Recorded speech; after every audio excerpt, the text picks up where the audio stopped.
delicious and lose weight with Chef Pachi.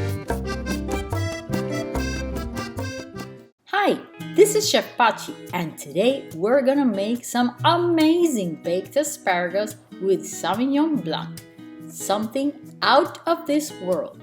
You can give it to your friends and family and make it in less than 10 minutes.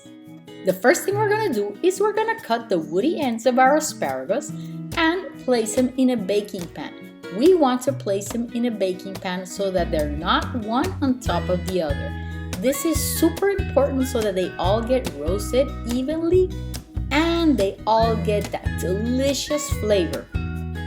Now I added a couple of squares of frozen garlic, a sprig of rosemary that I took its leaves off, and some olive oil. And last but not least, a couple of tablespoons of Sauvignon Blanc.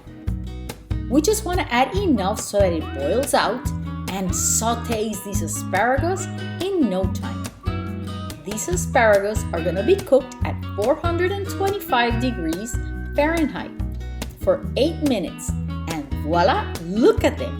They're beautiful, the garlic's been roasted, all of that wine has been absorbed, and the extra alcohol evaporated. So the taste is out of this world. Delicious. You can make these and bake them and serve them in less than 10 minutes. It's amazing. Remember, with Chef Pachi, delicious diets are sustainable diets. Scroll down for the recipe. You can print it. Subscribe and turn on the bell for recipe updates.